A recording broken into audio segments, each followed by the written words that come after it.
Dios te bendiga, te saluda la pastora Sandra Díaz de Rivero. Me encuentro en la ciudad de Cape Coral, en el suroeste de la Florida, pastoreando el Centro de Alabanza y Renovación Espiritual junto a mi esposo, pastor Eric Rivero, y quería invitarte a que escuches una palabra que tiene el potencial para cambiar, para transformar tu vida. Si de pronto el pecado tuyo o el pecado de otras personas ha dejado marcas y huellas en ti, quiero decirte que Dios está comprometido con tu restauración, así que yo te invito a escuchar esta palabra que tiene la capacidad de sanarte, tiene la capacidad de transformar tu vida. Escucha con atención. Y aunque yo tengo acá a leer del verso 7 al 9, vamos a leerlo desde el verso 6. Dice: buscad a Jehová mientras puede ser hallado, llamadle en tanto que está cercano. Deje el impío su camino y el hombre inicuo sus pensamientos, y vuélvase a Jehová, el cual tendrá de él misericordia, y al Dios nuestro, el cual será amplio en perdonar. Verso 8 dice el Señor: porque mis pensamientos no son vuestros pensamientos, ni vuestros caminos mis caminos, dijo Jehová. Como son más altos los cielos que la tierra, así son mis caminos más altos que vuestros caminos, y mis pensamientos más que vuestros pensamientos. Qué bueno es estar en tu casa, Dios.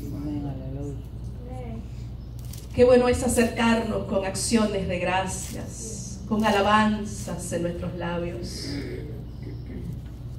con expresiones de amor, Señor.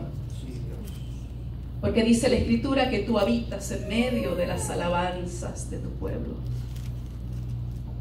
Y es ese conocimiento y es esa seguridad de que en medio de nosotros tú estás, lo que nos da paz. Hay vidas que han llegado a esta casa hoy, hay otros que escucharán a través de otros medios. Y suplico que cada palabra esté envuelta en esa maravillosa presencia tuya, capaz de sanar el corazón, capaz de fortalecer el alma, capaz de renovar el entendimiento, Dios mío. Ato mi conocimiento, mi experiencia, que no es tanta, la ato a ti, Señor, para que tú seas en medio de nosotros, hablándonos con poder, confrontándonos como solo tú sabes y puedes hacerlo, Dios bendito. Oro para que nuestras mentes estén alertas, nuestros corazones sean receptivos, y escuchar esta palabra hoy, Señor, dé un giro nuevo a nuestras vidas, de tal manera que caminemos, hablemos, pensemos, actuemos conforme a tu palabra, Señor. Te suplico en esta hora, Dios, que tu presencia se manifieste entre nosotros, y a medida vamos hablando, compartiendo tu mensaje, las vidas sean afirmadas en el conocimiento de tu palabra. Sujeto y someto todas las cosas bajo tu autoridad. Y te suplico en esta hora, Dios, háblanos como tú sales, solo tú sabes y solo tú puedes hacerlo. En el nombre poderoso de Cristo Jesús. Amén. Dile en esta hora: háblame, Señor. Háblame, Señor. Usted sabe que todo lo que en esta vida nosotros podemos hacer, lo hacemos de acuerdo a la manera de Dios o de acuerdo a nuestra manera, nuestras formas. Por lo general nosotros, los seres humanos, cuando queremos lograr algo, analizamos, planificamos y evaluamos la situación de acuerdo a lo que son nuestros sentidos y de acuerdo a lo que nuestra experiencia nos permite. Y en el peor de los casos, pues actuamos por impulso, como una reacción a lo que puede estar aconteciendo. Pero Dios no suele hacer las cosas así. Dios actúa de una manera totalmente diferente a como nosotros solemos actuar. Y de hecho basta con ir a las Escrituras para descubrir que los pensamientos del Señor son más profundos que nuestros pensamientos. Y los caminos del Señor son más altos que nuestros caminos. Y pensaba yo, meditaba en la Escritura y decía definitivamente que José hubiera escogido otro camino que el ser vendido por sus hermanos, ser traicionado por su sangre, llegar a un lugar desconocido como un esclavo y terminar en la cárcel acusado falsamente. Probablemente si Dios hubiese consultado su plan con José, José hubiese dicho, no, Señor. Yo creo que hay otra forma, hay mejores maneras. Y nosotros leemos la historia de José y algunos la hemos estado viendo por la televisión. Y nosotros conocemos el final de la historia. Y nosotros sabemos que todo su sufrimiento, todo lo que pasó, todo lo que vivió, tenía una razón valiosa de ser, una razón poderosa de ser. Es que él iba a ser de una tremenda bendición, no solamente para los suyos, para su pueblo, sino para todo el mundo. Y probablemente si fuésemos nosotros consejeros, le diríamos a José, sí, José, tienes que pasar por todo eso. El hecho es que él no sabía el final. Probablemente si se lo hubiese preguntado a Daniel, Daniel hubiese dicho, no, yo no quiero ser echado en un foso lleno de leones hambrientos. Yo no quiero pasar por toda la tensión y el estrés de que se me esté juzgando por mi fe, de que se me prohíba orar a mi Dios. Él no sabía que el rey Darío luego escribiría un decreto real donde diría a todos los pueblos y naciones, el Dios de este hombre es el único Dios verdadero. Él no sabía eso. Como probablemente tú no sabes el final. ¿Qué va a suceder? ¿Cuál es el resultado? ¿Cuál es el beneficio de todo lo que tú puedes estar pasando en este tiempo? Y si le hubiese preguntado a un Sadrach, Mesach y Abednego si querían ser echados en un horno de fuego ardiendo, hubiesen dicho no, en ninguna manera. Tiene que haber una mejor manera de lograr todo esto. ¿Qué te quiero decir con esto? Los pensamientos y el camino del Señor es diferente a los nuestros. El hecho es de que nosotros operamos en una dimensión de tiempo, espacio y materia. Los que llegan algún tiempo con nosotros han escuchado esto reiteradamente. Tiempo, espacio, y obviamente dentro de ese espacio cae lo que es materia. Si usted se fija, todas nuestras cosas dependen de estos tres elementos, de estos tres aspectos, pudiéramos decir. Y nosotros todo lo analizamos en términos de cuánto tiempo ha pasado, cuánto tiempo me falta, y las circunstancias en mi entorno, mi casa, mi familia, mi iglesia, mi ciudad, mi país, mi mundo. ¿Cuántos están aquí? ¿Me están entendiendo? Amén. Y todo eso visto y percibido mediante mis sentidos. ¿Usted sabe lo que es la percepción? La percepción es como un lente frente a sus ojos. Y dependiendo del lente que usted tenga, usted va a recibir, el cerebro va a recibir información. Si usted se pone un lente con cierto tinte de color, usted todo lo va a ver de acuerdo a ese tinte, a ese lente que usted tiene frente a sus ojos. Pues eso es la percepción. La percepción es ese proceso mental a través del cual sus sentidos reciben lo que está en el mundo exterior y usted lo procesa. Y usted lo va a procesar a través de sentidos y experiencia. Percepción. Por eso todo el mundo está viendo una cosa, pero hay diferentes interpretaciones. ¿Por qué? Porque usted interpreta de acuerdo a su percepción. ¿Se ha fijado usted que a veces está hablando y usted puede decir, ay, ¿tuviste cómo me miró fulana? ¿O tuviste cómo me miró fulano? Y otra persona le dice, no, yo vi que te sonrió. Pero la persona vio otra cosa totalmente diferente. ¿Por qué? Percepción. ¿De acuerdo a qué? ¿A un conocimiento o de acuerdo a una experiencia que esa persona ha tenido en el pasado? ¿Amén? Amén. Y nosotros todo lo analizamos de acuerdo a nuestra percepción.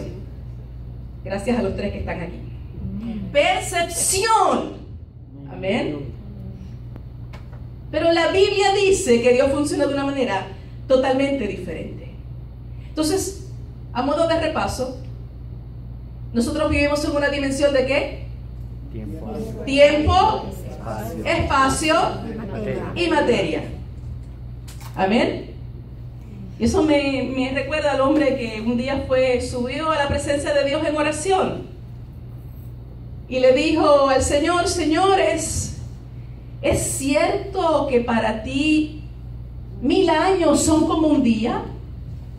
Y el Señor le dijo, sí, hijo mío. Y el hombre se quedó así pensando y dijo, Entonces eso significa que 1000 pesos son como un peso para ti. Y el Señor le dijo, sí, hijo, sí, así mismo es. Y el hombre se quedó así pensando y le dijo al Señor, Señor, ¿me das un peso? Y Dios le dijo, sí, hijo, sí. Espera un día. Dios ve las cosas totalmente diferentes a nosotros. El hombre se quiso pasar de listo. Espera un día, claro. Dios ve las cosas totalmente diferentes. Dígalo, Dios ve las cosas diferentes a nosotros. Entonces nosotros habitamos en una dimensión de tiempo, espacio y materia. Muy bien. Pero Dios, dice la Biblia, habita en la eternidad. Aleluya. En una dimensión espiritual. Eso significa que no hay materia. Donde el tiempo no existe. En esa dimensión, todo se origina por el poder de su palabra. Aleluya. Nada depende de tiempo porque no hay tiempo. Nada depende de materia porque es espiritual.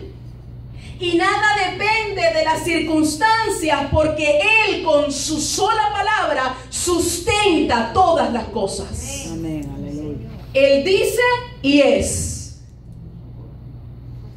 Amén. Amén. ¿Lo escuchó? Amén. Con su sola palabra sustenta todas las cosas. ¿Usted sabe que las palabras de Dios son como semillas? ¿Cuántos sabían eso? Y las semillas son pequeñas. Sin embargo, tienen un impresionante potencial. Usted puede coger cualquier tipo de semilla. Por ejemplo, coge una semillita de trigo, chiquitita, ¿verdad que sí? Sin embargo, aunque al principio puede parecer algo insignificante, la cosecha que se produce de ella evidencia todo el potencial que en ella había. Y así son las cosas que Dios inicia.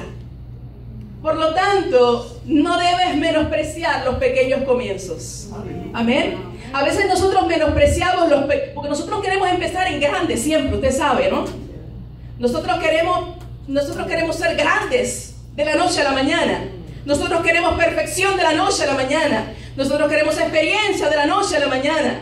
Nosotros queremos maestría de la noche a la mañana. Pero no funciona así. Usted no nació grande. ¿Usted se imagina una mujer pariendo un hombre? ¡Qué sabio es Dios! Amén. Usted no comienza grande.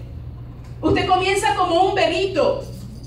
Y usted va creciendo, pero ese bebito, que a veces parece un pedacito de carne, chiquitito, tiene todo lo que necesita para convertirse en un hombre o en una mujer. Amén. Amén. Y a veces Dios nos puede dar una palabra que puede parecer chiquita, una palabrita, pero esa palabra que Dios te dio un día es una palabra que contiene todo el potencial del poder de Dios, ese poder creativo de Dios. Dígalo, no voy a menospreciar, los pequeños comienzos. Mire, la tradición dice que Jesús murió a los 33 años. Eso dice la tradición. Algunos estudiosos dicen que Jesús era un cuarentón. Para mí realmente es inmaterial. Si murió de 33 o murió de 40. En lo que prácticamente todo el mundo coincide es en el hecho de que él vivió 3 años y medio de ministerio. Amén. Yo creo que la Biblia es bastante clara al respecto. Que su ministerio público se manifestó en unos 3 años y medio aproximadamente. Y cuando yo analizo esto, yo digo, Jesús estuvo preparándose 30 años para 3 años y medio de ministerio. Cuando yo analizo la vida de Moisés, digo, este hombre pasó 40 años dándose la buena vida en Egipto. Pero allí estuvo aprendiendo cosas valiosísimas, que luego utilizó para el beneficio del reino de Dios. Amén. Fue aprendiz de los grandes maestros en Egipto. Aprendió a leer, aprendió a escribir. Amén. Aprendió arquitectura. Aprendió también lo que es milicia, estrategias de guerra, que luego utilizó para dirigir a su pueblo. Pero luego hay 40 años en la vida de este hombre en destierro, por así decirlo, en el desierto, cuidando ovejas. ¿Usted se imagina eso? Un hombre que daba órdenes, un hombre de autoridad, un hombre de prestigio, ahora viviendo entre ovejas, en la soledad.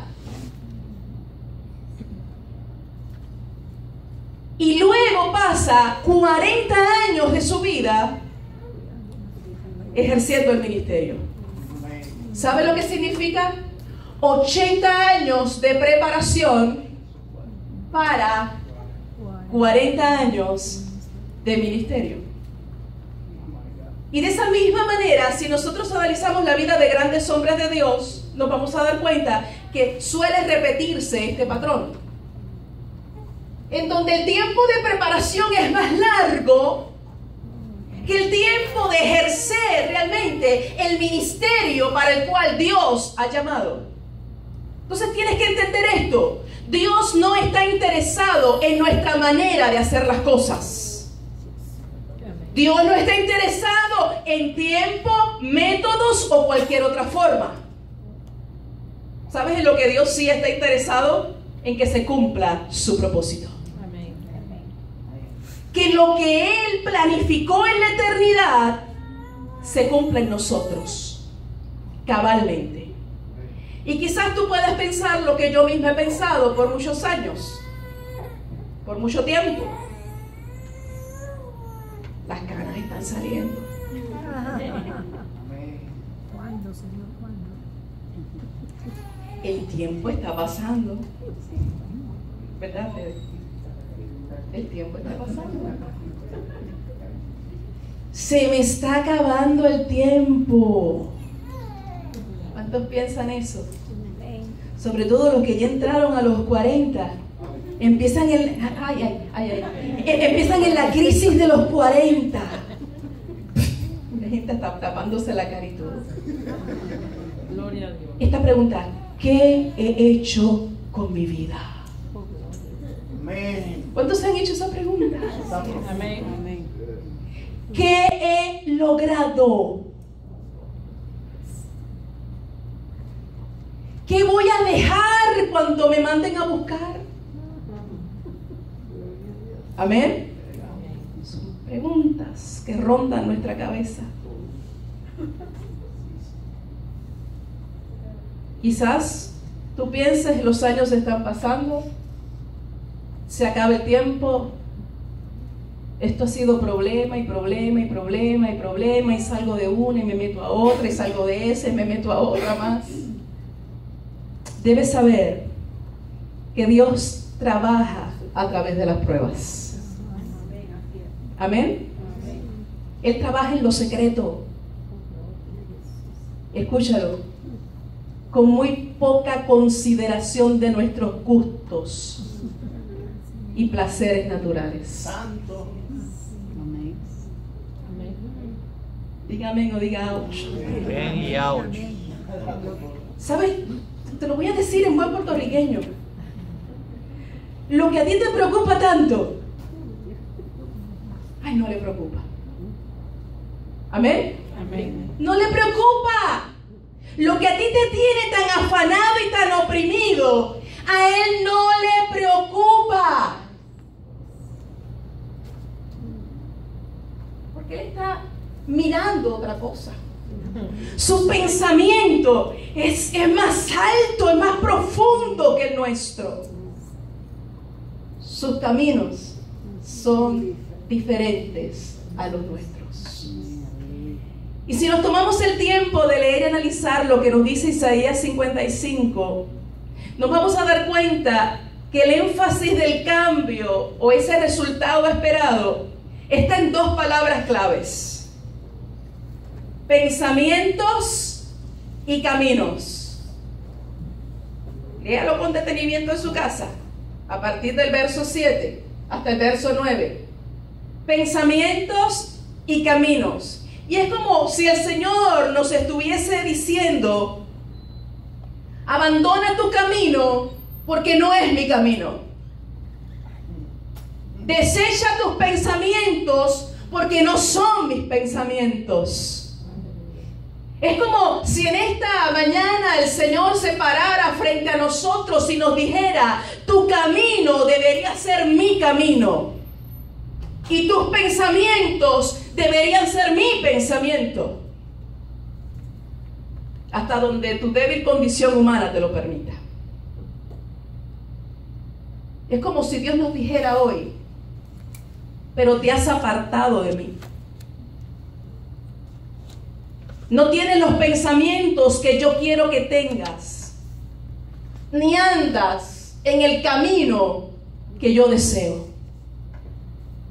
Es como si Dios se parara frente a nosotros en esta mañana y nos dijera: por tanto, abandona tus caminos y tus pensamientos y vuélvete a mí. Y este es el llamado de Dios para el hombre pecador, para aquel que ha escogido un camino diferente al camino que Dios ha trazado, para aquel cuyo pensamiento es contrario al pensamiento de Dios. Yo te pregunto, ¿qué piensas tú? ¿Cuáles son los pensamientos que están en tu cabeza? ¿Son pensamientos conforme a lo que declara la Escritura? ¿O son pensamientos totalmente contrarios? Mire, Tito capítulo 2, verso 12. No lo tienen que buscar, yo se los voy a leer. Tito capítulo 2, verso 12. Dice: enseñándonos que renunciando a la impiedad, es decir, a la falta de piedad, y a los deseos mundanos, vivamos en este siglo sobria, justa y piadosamente. Esta es la manera en que el cristiano tiene que vivir. El cristiano debe vivir de una manera contrario a lo que es la impiedad. Impiedad es cualquier práctica contraria a la mente de Dios. Y quiero decirte que es una acción de todos los días. Cuando nos hablan de piedad, usualmente pensamos en esa compasión que podemos sentir hacia aquellos desvalidos, hacia aquellas personas que están en necesidad, hacia aquellas personas que están sufriendo. Y definitivamente que esto está dentro de lo que es la definición de piedad. Pero por si tú no lo sabías, piedad no es solamente eso. Piedad es también el respeto, la devoción que tú sientes hacia Dios.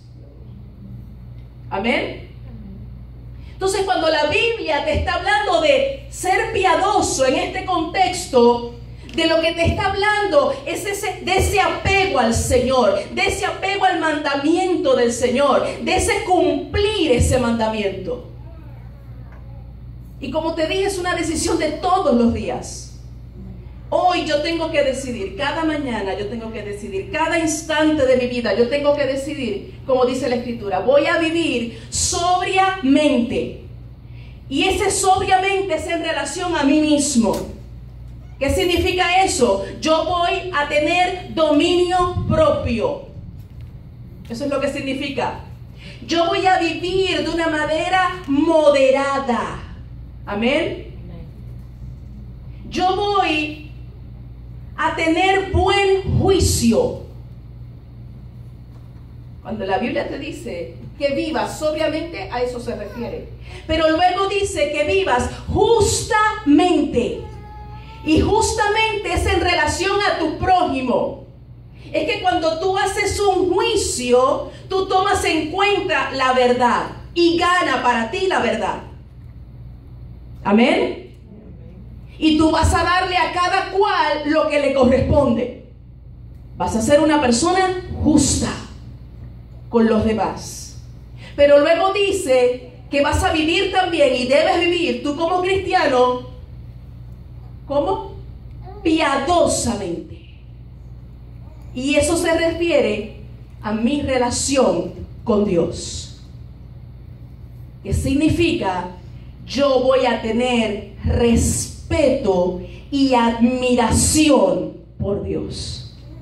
Entonces fíjate cómo define nuestro desempeño en todas las áreas, conmigo mismo, con mi prójimo y mi relación con Dios. Existe una diferencia enorme, tan enorme como del cielo a la tierra, entre los caminos del Señor y nuestros caminos. Y como mencionara antes, Dios ve las cosas de una forma totalmente diferente a como lo vemos nosotros. Y yo quiero ir cerrando este pensamiento y te invito a que busques Segunda de Reyes capítulo 5, porque hay un ejemplo en la Biblia que creo que es muy representativo de lo que yo te estoy hablando hoy. De que los pensamientos del Señor son diferentes a los nuestros y los caminos del Señor son diferentes a nuestros caminos. Que Él no mira por lo general lo que estamos mirando nosotros, que a Él no le preocupa por lo general lo que a nosotros nos preocupa. Amén. Segunda de Reyes capítulo 5. Y aunque voy a estar refiriéndome a prácticamente el capítulo completo, quiero leerte solamente el verso 11. Dice, pero Naamán, ¿recuerdan que la semana pasada estuvimos hablando un poquito acerca de Naamán? Así como de soslayo. Dice, pero Naamán se enojó y se fue diciendo, yo pensé, mira lo que pensó, seguramente él vendrá a mí y se detendrá e invocará el nombre del Señor su Dios. Moverá su mano sobre la parte enferma y curará la lepra. Y como te mencioné la semana pasada, Naamán era el general del ejército de Siria. Era un hombre de autoridad, era un hombre de prestigio, era un hombre de fama. De hecho, tenía una maravillosa relación con el rey de Siria. El rey de Siria lo tenía en muy alta estima. ¿Por qué? Por todas las batallas que él había ganado. Porque era un hombre que lo que hacía, lo hacía bien hecho. Así que el rey realmente lo apreciaba. Pero Naamán tenía un tremendo problema. Y el problema de Naamán es que era leproso. Y según el pensamiento de Naamán, su mayor problema, ¿cuál era? La lepra. Es la lepra lo que lo lleva precisamente, la lepra en su carne, en su cuerpo, lo que lo lleva a salir de su encierro, por así decirlo, y abrirse para buscar otras ayudas que no eran necesariamente de su pueblo. Según el pensamiento de Naamán, su mayor problema, ¿cuál era? La lepra. Pero Dios veía otra cosa en este hombre. Dios veía una lepra que no se ve a simple vista. Dios veía la condición del corazón de Naamán. Por eso Dios le va a prescribir la receta divina.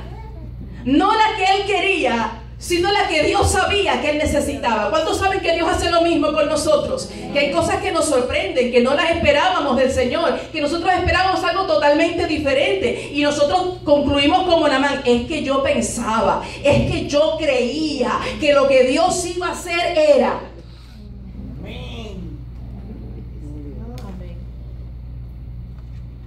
Y Dios le da a su siervo, el profeta Eliseo, el discernimiento para poder entender cuál realmente era el problema de este hombre. Y es importante que tú trates de enfocarte en lo que yo te estoy diciendo y evites el entretenerte con otras cosas, porque Dios te va a hablar en esto, amén. Tú llegaste esta mañana a esta casa pensando que tu problema era X cosa. Pero Dios hace que tú participes de un proceso de exaltación a su nombre y ahora te sienta en sillas cómodas para decirte que lo que tú crees que es tu problema realmente no es tu mayor problema.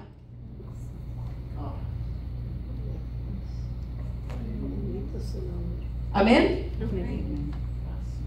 ¿Estás listo para la receta divina? Porque Dios no hace como hacen a veces los médicos. ¿Lo quieres en cápsula o lo quieres líquido?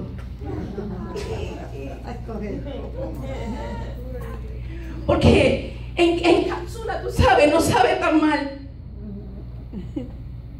No, Dios sabe realmente lo que tú necesitas. Amén. Amén. Y te va a dar lo que tú necesitas. Así que el profeta Eliseo discierne cuál es el verdadero problema de este hombre. ¿Y saben cuál es el problema de este hombre? El mismo problema que tenemos la mayoría de los que estamos aquí, por no decir todos los que estamos aquí. Orgullo. ¿Cuántos saben que tienen un problema de orgullo? Amén. Yo quiero ver las manos. Vamos, humíllese. La mejor manera de bregar con el orgullo es humillándose uno mismo. No levanto los pies porque no puedo. Orgullo. Y hay diferentes tipos de orgullo, ¿eh? Y a veces nosotros pensamos: yo no soy orgulloso porque a mí me regalan la ropa usada y yo me la pongo. ¿Orgulloso? No. Si yo solamente compro lo que está en especial. Yo no soy orgulloso. Hay diferentes tipos de orgullos. Hay gente muy orgullosa intelectualmente. Amén. Hay gente muy orgullosa en cuanto a su apariencia. Hay gente muy orgullosa en el hecho de que sencillamente le molesta que le señalen los errores que han cometido. Hay gente que son muy orgullosos porque saben que han hecho mal y no piden perdón. No se arrepienten, se autojustifican y todo el mundo está mal, pero ellos están bien. Orgullo. Hay gente que es orgullosa porque sencillamente se creen que son mejores que los demás y quieren siempre un trato preferencial de todo el mundo y quieren la atención de todo el mundo y piensan que ellos todos se lo merecen y que los demás están para simplemente cumplir todos sus deseos, sus caprichos, sus exigencias. Orgullo. Y lo que yo aprendí hace muchos años. Hay gente que tiene orgullo y por eso es tímida. ¿Cómo que la timidez es una manifestación del orgullo? Sí lo es. Porque te esconde vives y te molesta cometer errores. Y como no quieres cometer errores, sino ser juzgado y señalado por los demás, te escondes dentro de ti mismo o dentro de ti misma. Proteges tu debilidad, proteges tu limitación, porque no quieres que los demás la conozcan. Dígalo, se llama orgullo. Voy a volver a preguntar, ¿quién estaba lidiando aquí con un problema de orgullo? Ay, gloria a Dios.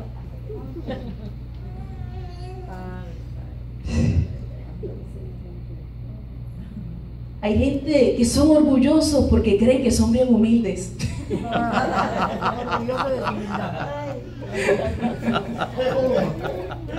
Usted sabe algo, que realmente el que es humilde no cree que es humilde.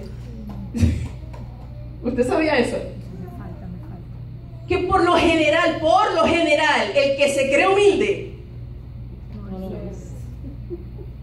ese es el colmo del orgullo, presumir de la humildad. Y el profeta puede discernir realmente cuál es el problema de Naamán. ¿Y cuál es el problema de Naamán? Orgullo. Esa arrogancia con la que se acerca Naamán. Esta expectativa de querer ser tratado de una manera preferencial y especial, porque él es el general representante de toda una nación poderosa, Siria. Pero déjeme decirle una cosa, el caso de este hombre se estaba trabajando en las altas esferas políticas. Este hombre se aparece ante el rey de Israel con cartas de recomendación. Le hace la historia, es bien interesante. Naamán, en una de sus cruzadas, toma como esclava a una muchacha. Esa muchacha era judía, temerosa de Dios, y le dice a su señora, porque ha visto la lepra de su señor, le dice: si él va donde el profeta de Israel, él lo sana. Así que allá fue rápidamente la mujer y le dice a Naamán: Naamán, la muchacha que es sierva mía, que es una esclava judía, me dice que si tú vas al profeta de Israel y tú le pides, él te sana. Así que Naamán fue donde el rey. Naamán no fue donde el profeta, Naamán fue donde el rey de Siria y le dice: rey, mi sierva me dijo que hay una persona del pueblo judío, un profeta que me puede sanar. Así que el rey, que lo tenía en alta estima y en alto aprecio, dijo: esto está planchado, Naamán. Ahí escribió la carta y le escribió al rey de Israel, y allá fue el mensajero a darle la carta al rey de Israel. Y el rey de Israel dice: ¿pero qué se cree este hombre? ¿Que soy yo, que soy un médico, un sanador? ¿O qué se cree este hombre? Este hombre lo que está buscando es excusa. ¿Para qué? Para atacarnos. Pero entre ellos había un siervo y le dice: no, rey. Lo que tú tienes que hacer es contar con el profeta. Así que el profeta se enteró de todo lo que estaba aconteciendo, envió a su siervo y le dijo: mándamelo acá. Mándamelo acá, que esto Dios lo va a resolver. Así que el rey de Israel, esto está mejor que... ¿Verdad que sí? Así que el rey de Israel manda a Naamán y le dice: Naamán, vete donde el profeta Eliseo, él va a resolver tu problema. Entonces allá fue Naamán con toda su escolta, con toda su caballería, con toda su pompa. Usted sabe, imagínese, el general del ejército de Siria. Y se para frente a la tienda del profeta, y el profeta manda a su siervo: dile que vaya al Jordán, que se zambulla 7 veces y va a ser sano. Le le ha dado una ira a este hombre. Se dio la media vuelta e iba camino otra vez a su ciudad. ¿Qué se ha creído este profeta? Y ahí es que dice, yo pensaba que él iba a pararse frente a mí. Yo pensaba que él iba a poner su mano sobre la parte afectada. Yo pensaba que él iba a declarar esa sanidad sobre mi vida y yo iba a ser sano. Pero ¿cómo osa este hombre ni tan siquiera a venir en persona a hablarme? ¿Qué se ha creído este profeta? Y uno de los siervos que estaba allí, que era más sabio que él, le dice: general,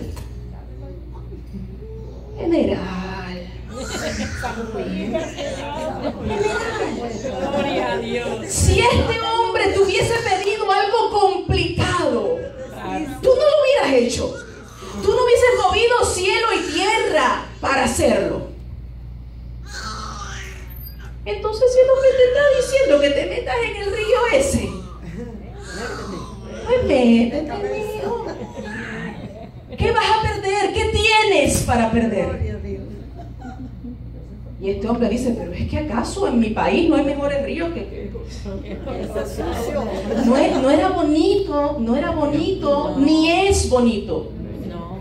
De hecho, los que han tenido la oportunidad de viajar allá, dicen que es un río y un riachuelito insignificante. Nada bonito, nada impresionante. En general, como yo, merezco por lo menos un buen río. Sí. Algo de mi nivel. No. Y no lo mandó a sumergirse una vez. Lo mandó a sumergirse 7. Como ustedes saben cómo a veces somos nosotros, ¿verdad? Cuando estamos llenos de orgullo, lo que Dios nos pide que hacemos, lo hacemos rápido para que nadie me vea. No. Ahí lo mandaron a hacer 7 veces. 7 veces, como para que todo el mundo se dé cuenta. Como para que tú mismo te des cuenta que te estás humillando, que te estás quebrantando. Y me impresiona porque dice que él descendió. Es que para obedecer hay que descender. De hecho, el Jordán, eso es lo que significa. Jordán significa el que desciende. Así que este hombre se tuvo que bajar de su caballo, si es que iba en un caballo, o en el camello, o en el carro en el que iba, yo no sé. Pero tuvo que descender. No solamente de la posición que él tenía, sino que tuvo que bajar todavía un poco más. Porque tuvo que sumergirse en el que desciende. Tuvo que entrar en un proceso de quebrantamiento y de humillación profundo. Y yo tengo noticias para ti en esta mañana. Todos los que queremos ver la gloria de Dios, tenemos que descender.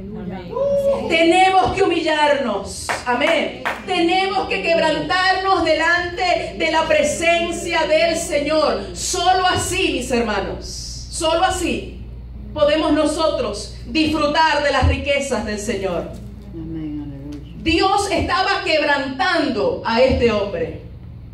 Y te lo vuelvo a repetir con muchísima frecuencia, para nosotros poder disfrutar de las grandes bendiciones del Señor, nosotros también seremos quebrantados. Amén. Nosotros también tendremos que someternos al trato de Dios. Porque cuando nosotros somos debilitados, mis hermanos, es que estamos en posición de que Dios haga todo lo que Él se ha propuesto hacer con nosotros. Y Naamán es un claro ejemplo de lo diferente que son los sistemas de Dios, los métodos de Dios a la razón humana. Naamán se sintió insultado, como a veces nosotros nos sentimos insultados por los procesos en los que tenemos que estar.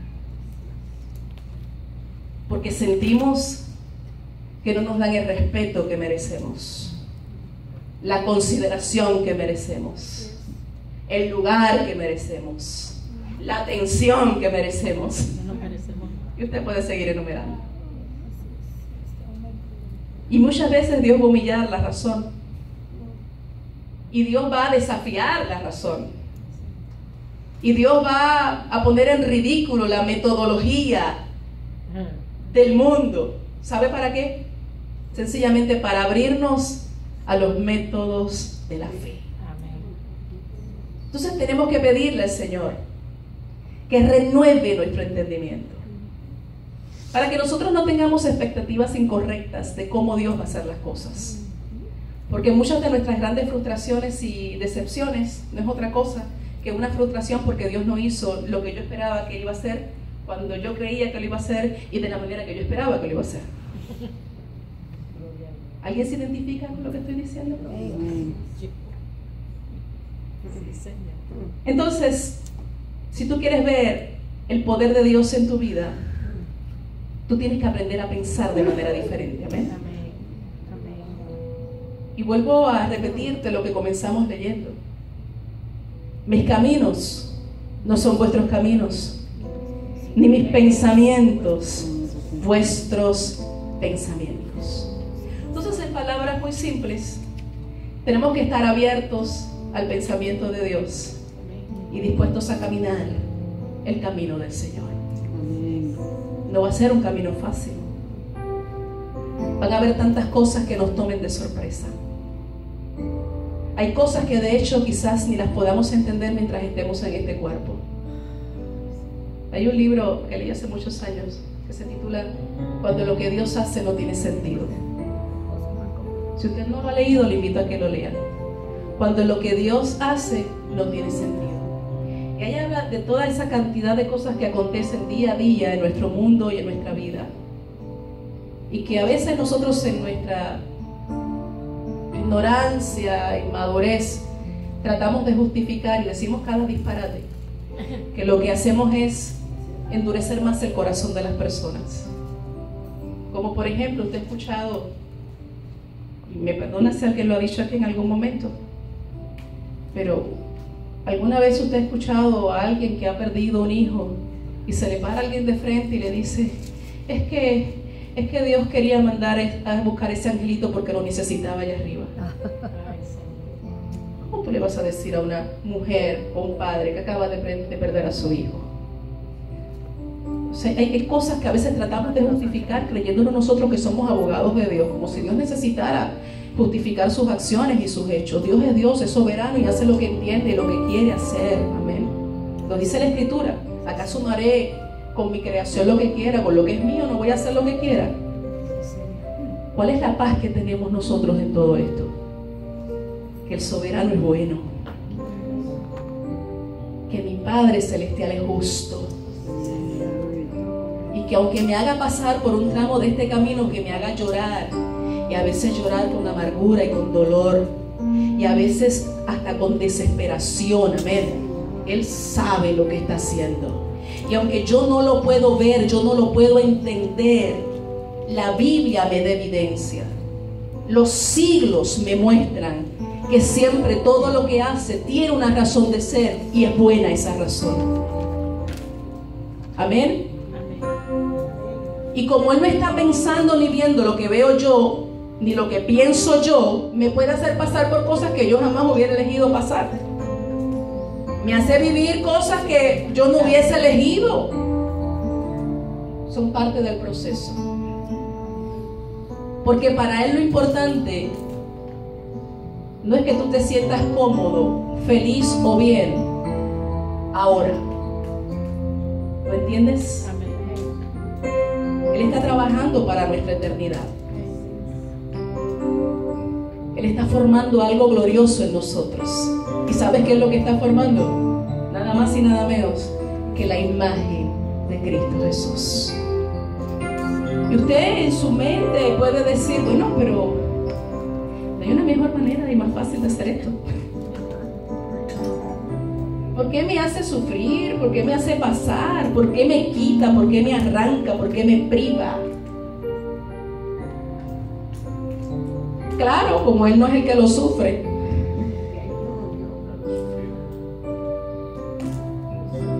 El hecho es que para Él lograr algo glorioso, Él también se sometió a este mismo principio. Amén. Dice la Biblia que se despojó de su gloria, se vistió de la imitación de humanidad, descendió, se humilló a sí mismo, tomando forma de siervo, y fue capaz de ir a la cruz y morir de una cruz, de una muerte que era la más vergonzosa de todas, la más humillante, muerte de cruz, desnudo. ¿Usted sabe lo que es eso? Desnudo, desfigurado. Él sufrió, Él padeció. Y dice la Biblia que se mantuvo en sumisión mirando a la meta. ¿Y sabes cuál era la meta? Tú y yo. Un pueblo que estaba preparando para sí mismo. Una novia que estaba comprando su iglesia. Así que a él nadie le puede venir con un cuento. Él sabe lo que es muy bien sacrificar temporalmente para ganar eternamente. Él lo sabe. La pregunta es, ¿puedes tú alinearte con el pensamiento de Dios? Para eso necesitas renovar tu mente. Conforme a lo que dice Romanos capítulo 12. Nos habla de renovar nuestro entendimiento. Y es la única manera, es el único medio que veremos a Dios hacer grandes obras a través de nosotros. Te pregunto, ¿cuál es tu mayor problema?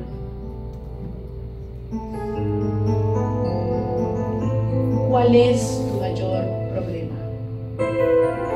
Puedes ponerte de pie en esta hora.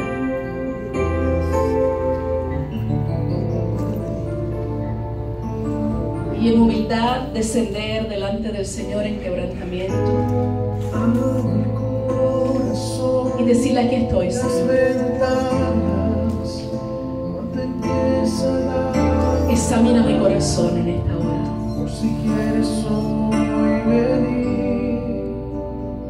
Pruébame y ve si hay en mi camino, Señor, de perversión, de iniquidad, de pecado. Y guíame por el camino recto, Señor. Aquí estamos, Señor. Reconociendo que hay tantas cosas que atormentan nuestra cabeza, hay tantos pensamientos que nos llevan a vivir en angustia, en ansiedad, en temor, en preocupación. Tu palabra dice: tú guardarás en completa paz aquel cuyo pensamiento en ti persevera, porque en ti ha confiado. Y hoy reconocemos que si hay angustia, si hay falta de paz, si hay temor en nosotros, es porque nuestro pensamiento no está alineado con el tuyo, Señor. Reconocemos la inminente necesidad de que renueves nuestro entendimiento, Señor. Llévanos a amar tu palabra, a exponernos a la luz de tu palabra, porque es a través de tu palabra, Señor, y del tiempo de comunión contigo, de oración, de búsqueda, que tú comenzarás a renovar nuestro entendimiento. Ayúdanos a desplazar todo pensamiento contrario, a llevarlo cautivo, como dice la Escritura, a sujetarlo y someterlo a tu verdad. Hay tantas ideas locas en nosotros, hay tantas ideas contrarias, Señor. Las ideas que este mundo, que este sistema pecaminoso ha sembrado en nosotros. Ideas nuestras batallando siempre con ideas tuyas, pensamientos tuyos. Que venza lo tuyo en nosotros, Dios. Te lo rogamos en esta hora. Al que pudo haber llegado esta mañana esta casa, el que pueda escuchar este mensaje por otros medios y pensaba que tenía algún problema, alguna necesidad, pero hoy tú le muestras que hay algo más profundo con lo que tú estás trabajando. Afírmalos en fe, en confianza. Te lo suplicamos en esta hora, Dios. En el poderoso nombre de Cristo Jesús, te agradecemos, Dios. Te agradecemos, Dios. El mensaje de Dios haya hablado a tu vida. De hecho, si mientras estabas escuchando sentiste como si alguien me hubiese hablado acerca de ti, de lo que tú estás pasando, eso tiene una razón de ser. Es que Dios estaba hablando directamente contigo.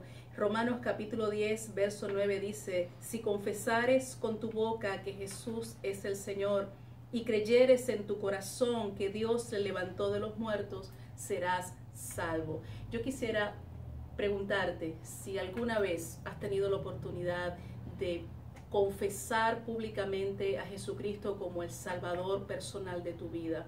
Si nunca antes lo has hecho, si nunca antes lo has invitado de una manera formal a entrar a tu vida, lo has confesado a Él como ese Señor y ese Salvador personal, es muy sencillo, es muy fácil de hacer.